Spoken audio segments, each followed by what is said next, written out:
Today, we're going to go through the first chapter of managerial dilemmas. Notably, why do we have hierarchies? And we want to say, like, the creation of a hierarchical firm is mostly due to market failure, right? And so what are the causes of market failure? They're well established in the literature. It's notably externalities, which all of you know what those are. They're just unanticipated or unaccounted for byproducts of production, right?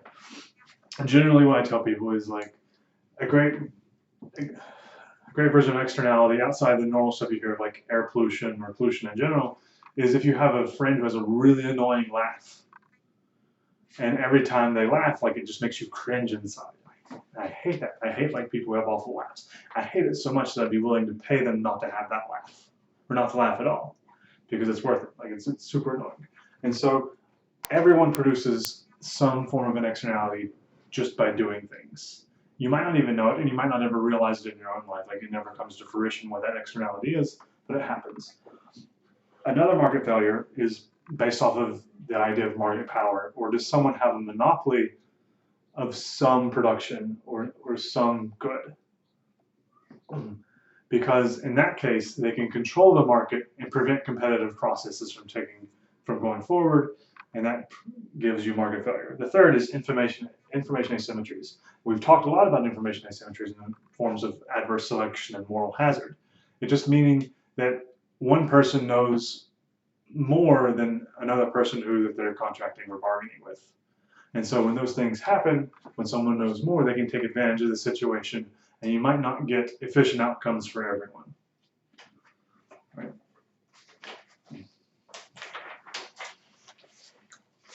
So how does this enforce hierarchies, or like how does hierarchies rise from this?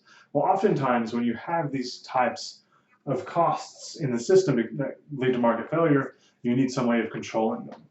And so a hierarchy is the asymmetric and angularly defined authority to direct activities of another within certain bounds.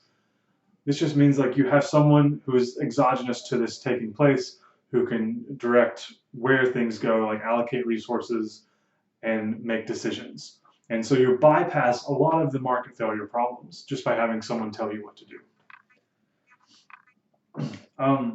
And this leads us to like the welfare theorem. The fundamental welfare theorem of economics is one of the most important things that happened in the 20th century for economics.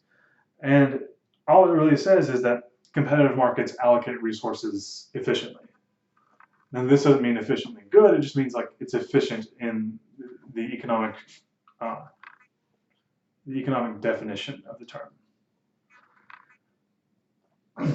And so, and like a better idea of like welfare economics, when you reach Pareto efficiency or the optimality, the highest efficiency you can reach, all you're really saying is you can't engage in any additional trades or bargains without hurting someone else.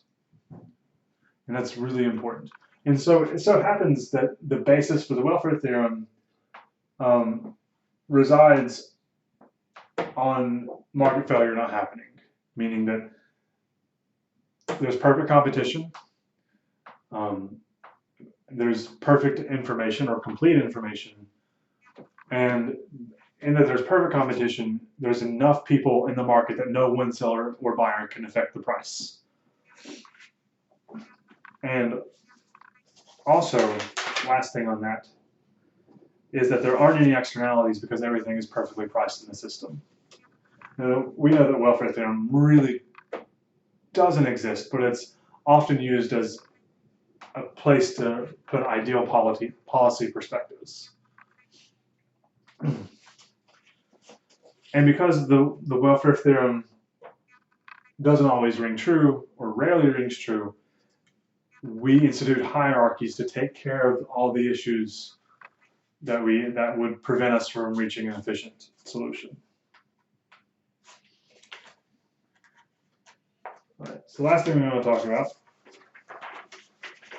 I just realized the entire time I put hierarchy, not hierarchy.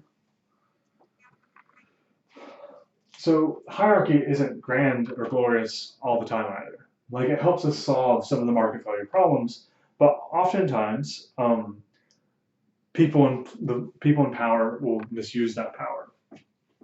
I mean, because like sometimes it comes in the form of force or coercion, uh, and then like you might have to trade hierarchy in order to have some kind of efficiency inside of a group. And then this is just like some trade-off, because sometimes you might need hierarchy enforced by coercion in order to get the outcomes that you want.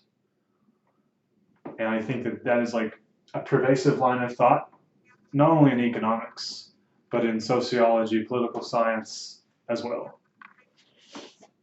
And so, like, firms themselves being hierarchies often consist of what we consider in the market to be a bunch of market failures just by being firms. Why? Because firms specialize. Like, we've known that since Adam Smith. And if they specialize, then there's some degree of market power. And there's some degree of information asymmetries because they're producing technologies and standard operating procedures that no one else has.